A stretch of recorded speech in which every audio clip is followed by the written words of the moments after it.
madilim, masukal, tahimik at mapanganib. Ito ang mga katangian ng isang gubat na mapanglaw at dito rin magsisimula ang kwento ng matamis na pag-iibigan nila Florante at Laura. Sa gitna ng gubat, may isang lalaking nakatali sa puno na animoy binugbog ng paulit-ulit at hinabol ang kanyang hininga. Ang pangalan niya ay Florante. Habang nakatali sa puno, sinasabi niya ang kanyang mga nakaraan at isa na rito ang Albania, isang kaharian kung saan siya'y isinilang na ngayon nanganganib. O aking Diyos, Ama, nasan inyong awa? Ako'y nananagoy, nakikiusap, humihingi ng tulong sa inyo. Patawarin niyo ako lahat dahil hindi ko nagawang ipagtanggol ang ating kaharian laban sa taksil at walang awang si Adolfo. Tila ya'y wala nang nagmamahal sa atin. Napagkait ang aking buhay. Inagaw niya ang korona ni Haling Linceo upang magawa niya ang kanyang ninanais. Pati si Duke Basilio, ang aking ama, ay kanyang dinamay. Sandaling nanahimik si Florante dahil sa sama ng loob. Matapos manahimik, ay muli siyang tumawag sa Panginoon.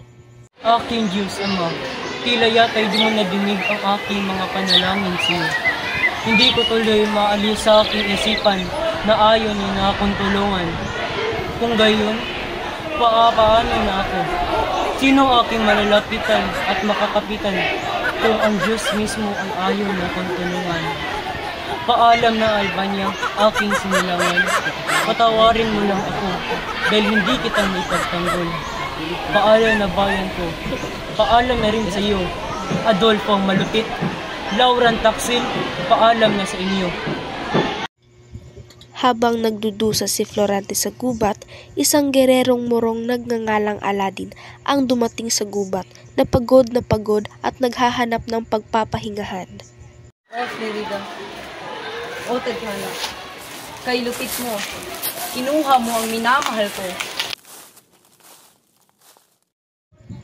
Habang si Aladin ay umiiyak at nagdudusa, ay may narinig siyang tinig sa kagubatan at pagkatapos ay may nakita siyang lalaki. Tinig na aking naririnig?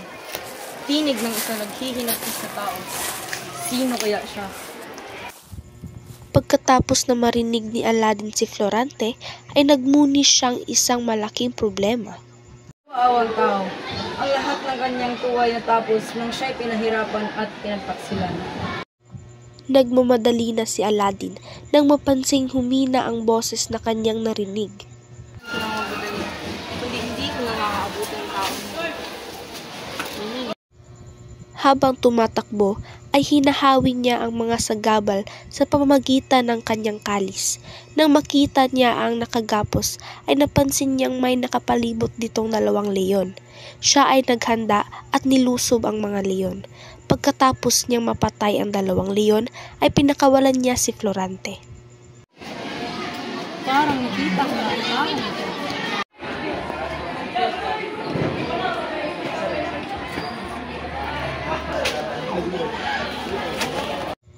Pagkalipas ng ilang oras, ay namulat si Florante at... Sino ka? At bakit ako narito? Magpahinga ka na lang. Ako ang nagligtas sa iyo.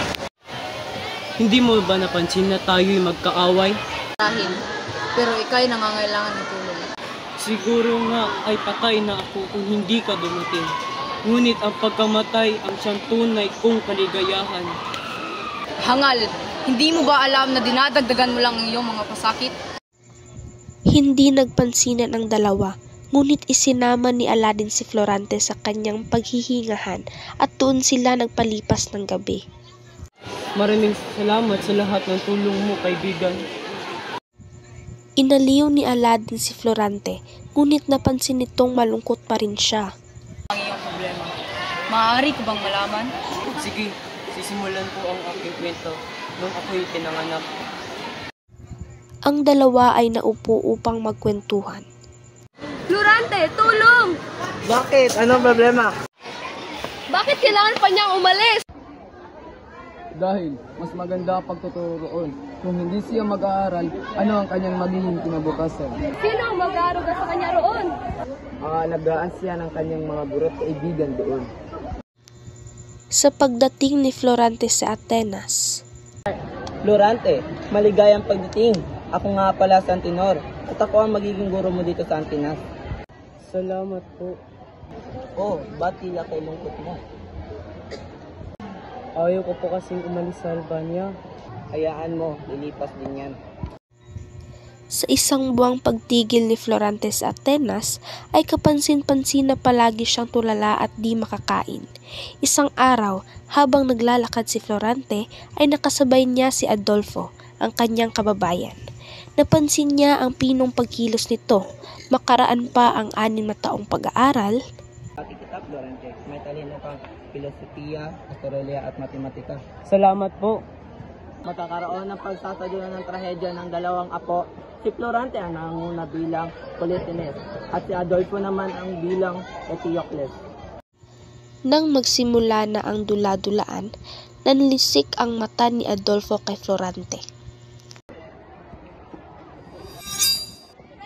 Ikaw ang umagaw ng kapurihan ko. Dapat ka mamatay! Adolfo, itigil mo yung kabiyasan. Natapos ang pagdiriwang at di na nakita si Adolfo. Makalipas pa ang 1 taon, isang sulat ang dumating para kay Florante. Hindi! Mahal na ina! Bakit mo ko iniwan? Hindi lang tayo nagkita na matagal na panahon. Hindi! Hindi ka maaaring mamatay. 2 buwan pa si Florante sa Atenas bago dumating ang kanyang sundo. Maestro, paalam na po. Florante, tandaan mo, palagi mag-ingat ka, Adolfo. Mag-ingat ka, Florante. Kapag kailangan mo ng tulong, nandito lang kami. Leandro, sumama ka kay Florante sa Albania. Salamat po. Paalam po. Pagdating sa Albania,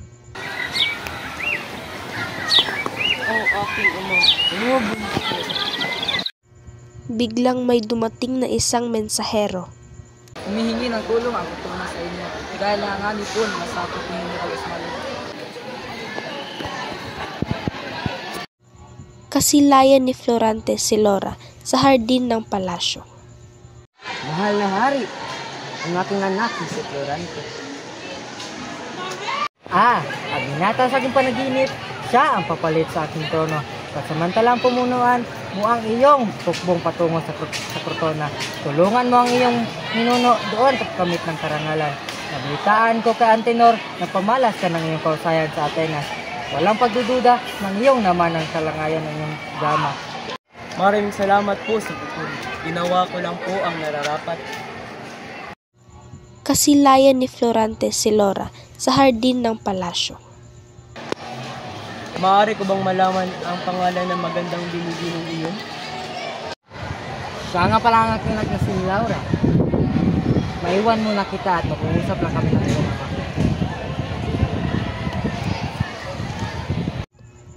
Pumasok si Haring Linceo sa loob ng palasyo at nilapitan naman ni Florante si Laura. Magandang umaga, Sir Prinsesa. Kanina pa kita napapansin. Magandang umaga, Flora. Salamat sa pagkakas. Labi kang tumitrek sa aking kapatid. Sana kilala kita ng Luisa. Gayon din ako. Ngunit ilang araw na lang at aalis ka na rin. Oo nga. Halika, Laura. Pumasok na tayo at magsisimula na ang piging. Pagkatapos ng 3 gabing piging, Magandang gabi sa inyo, Florante. Dapat ka na maganda para bukas. Handa ka na ba? Malayo ang iyong lalakbay. Handa na po, aking ama. Karangalan ko pong manglingkod sa inyo, Haring Linceo. Mabubuting kung ganon, mag-iingat ka. Mag-iingat ka, Florante. Ipangako mong babalik ka. Pangako po, Laura. Paalam. O kawal! Tayo ng lahat! Pagdating nila Florante sa Crotona, nakita nila ang hukbo ni General Usmalik. Sugod! Sugod! Sugod!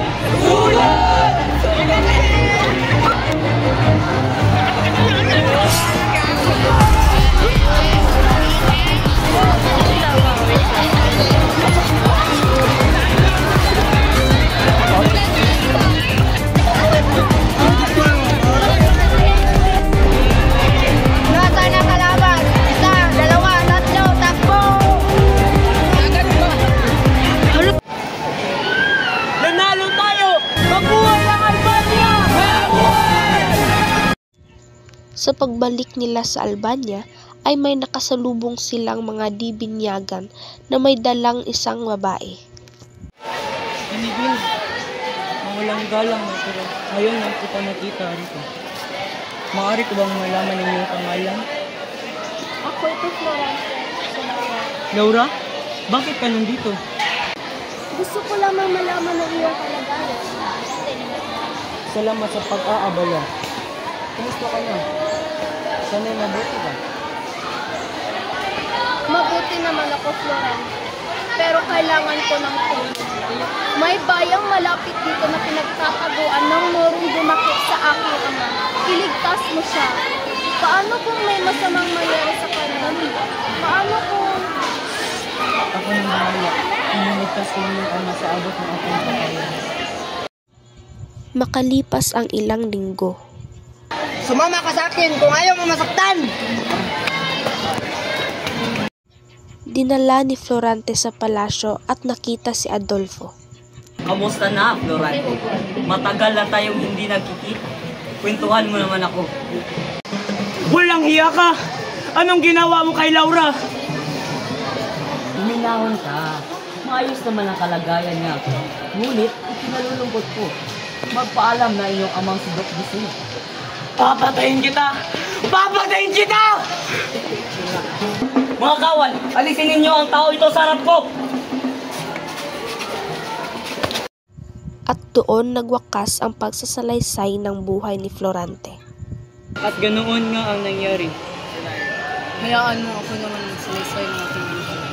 Ang ngalan ko'y Aladdin mula sa syudad ng Persya. Anak na bantog ni Sultan Ali Adab. Kaya ako nandito dahil ako'y pinagpaksilan ng sarili ko. Samantala, sa kabilang bahagi ng kagubatan. Anong gagawin mo sa akin? Saan mo ko dadalhin? Basta sumama ka na lang! Itingin mo dyan! Ha? Nakakarinig ka ba ng mga nag-uusap? Oo, halika. Hanapin natin saan ito nagmula. Nang mabalitaan ko, napupunta ng iyong ako ay nagmakaalas. Matapos nito, ako ay nagtalugyan upang makatapos sa kahiligan. Di na nakatiis si Florante at Aladdin. Kaagad nilang nilapitan ang kanilang sinisinta. Wari bang sabik sa pagmamahal ng isa't isa.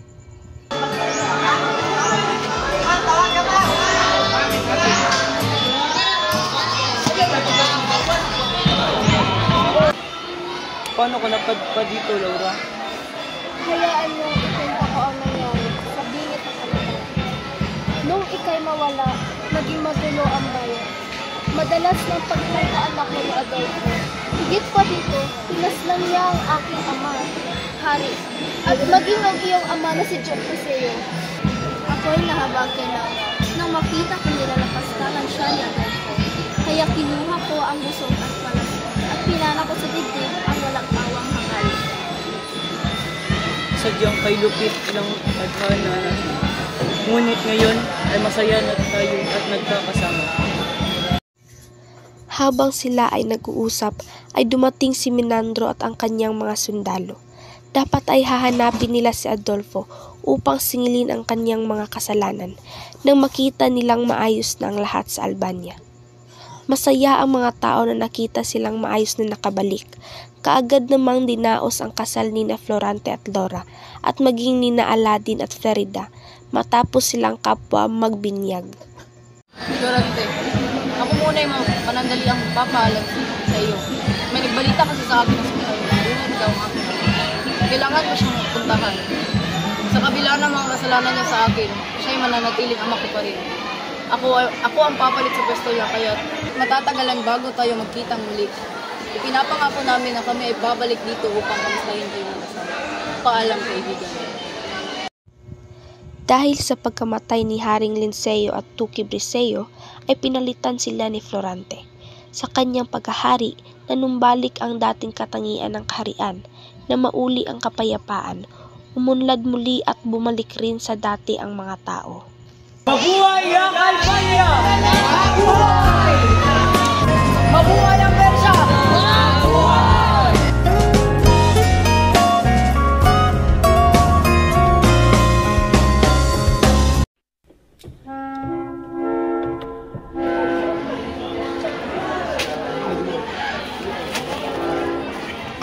Florante, tulong! Bakit? Anong problema?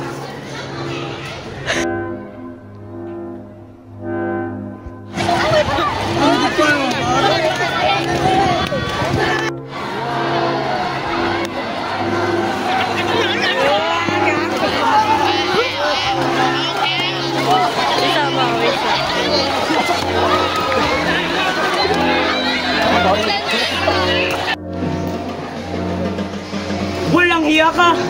Anong ginawa mo kay Laura? Sabi nga, wala ka din Laura. Ano ba, anak ko mahawa?